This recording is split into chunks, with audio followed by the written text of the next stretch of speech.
When it comes to warm, addictive, sensual types of scents, everybody tends to go towards vanilla. And vanilla is one of the most beloved notes of all time. However, for me, it's tonka. I love the scent of tonka bean, and we're gonna talk about my must-have 5 tonka bean fragrances. If you guys aren't familiar with this note, it is often paired with vanilla and with tobacco notes, and the association often is with like this sort of tobacco-y, nutty scent. So really like 90% of the scent that is in a tonka bean is actually coumarin, which is a chemical extract. You will find the scent often in tobacco products. Historically, they used to scent tobacco products with tonka. It has a very distinct kind of like fuzzy, almost nutty, caramel-like, to me it's like a blanket. Like it's like this fuzzy, soft blanket effect that it gives. It is less sweet than vanilla.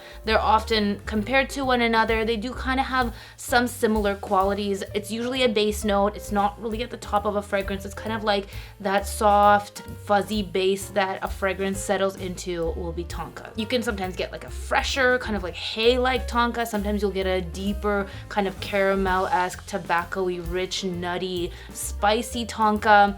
They go all over the place. Fève Délicieuse from Dior. This is probably the best and most popular tonka bean fragrance that exists. It has definitely this like toasty caramel sweetness to it, the powderiness of tonka bean, and it is so addictive. It is like, it's unisex, it's sweet, it's a bit gourmand.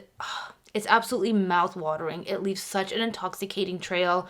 You want to hug whoever is wearing this scent. This was the perfect kind of like wintertime holiday scent. I wore this quite a bit actually around Christmas time, and it's hard to tell, but you know, this one's quite potent, so I don't really need a lot of it. It really packs a punch, and it's not overwhelming. Most of these fragrances are best suited for cooler weather, kind of date night, evening occasions. This one for me certainly is more of a special occasion date night scent. I will be upgrading this little baby bottle to one of my bigger Dior bottles, so next time you probably won't see me holding this little guy. The next one for me is Myrrh and Tonka from Jo Malone. This is a bit masculine leaning, but I still wear it myself, and I find this incredibly addictive. It has obviously a note of myrrh that is like the sweet resinous scent, almost church-like, almost gives me this addictive facet of like a gasoline type of scent. It is not sweet. It is not a fuzzy blanket like the other one.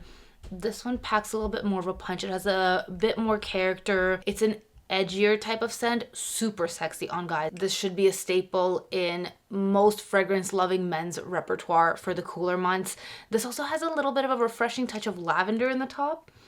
And yeah, no sweetness over here. This is a darker, kind of spicier, more ambery, warm, punchy kind of tonka scent. Now, there's Guerlain's Tonka Imperial, or the slightly more budget-friendly Juliana's Dark Opulence, which I personally love. It's a lot easier on the pocket. This just does the trick for me. This smells like a almondy, sweeter than Fève Délicieuse for me. It has refreshing facets of rosemary. There's a little bit of pine, kind of balances it out, tobacco, and this type of scent I actually find a lot more easy wearing on a daily basis. Definitely still for like fall, winter, but I wear this one a ton. They're super affordable to the Julianas. They don't come packaged like this anymore.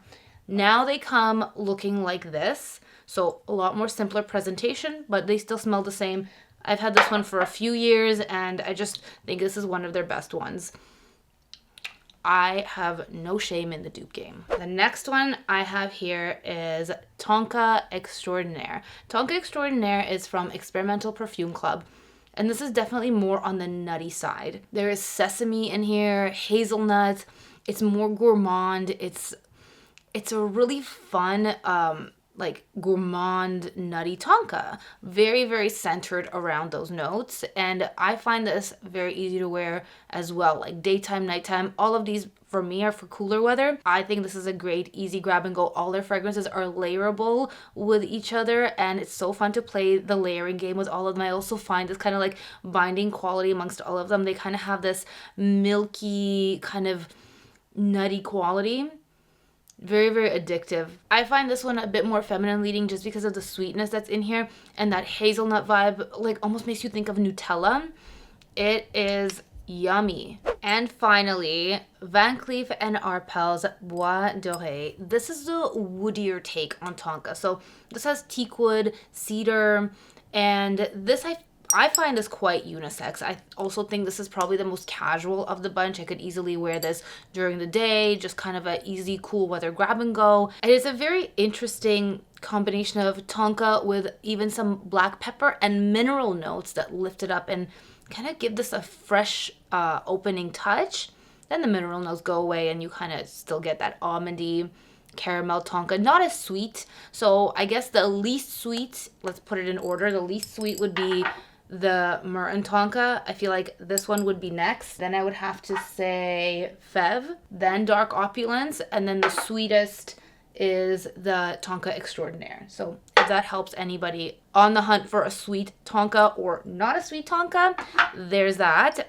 So definitely this is sweeter than the Myrrh and Tonka, but also relatively easy daily wear fragrance. So if you're just somebody who's just a little bit more serious, you know, you maybe have a serious job, like this would be perfect. It's mysterious enough. It's got this sort of like spicy, nutty woodiness, this fuzzy quality about it. I think this gets all the hype that it deserves, or at least it did for a while. I was kind of late on the bandwagon for this because of the hype, because I'm somebody who tends to kind of shy away from the hype. I'm like, oh, if something is hyped, like I definitely don't want it. I've always been that way. And then kind of the hype died down a little bit, and I was like, okay, fine, like let's like dip a toe in this one, and I love it. I hope you guys enjoyed discovering my favorite Tonka fragrances, and I'll see you guys next time. Bye.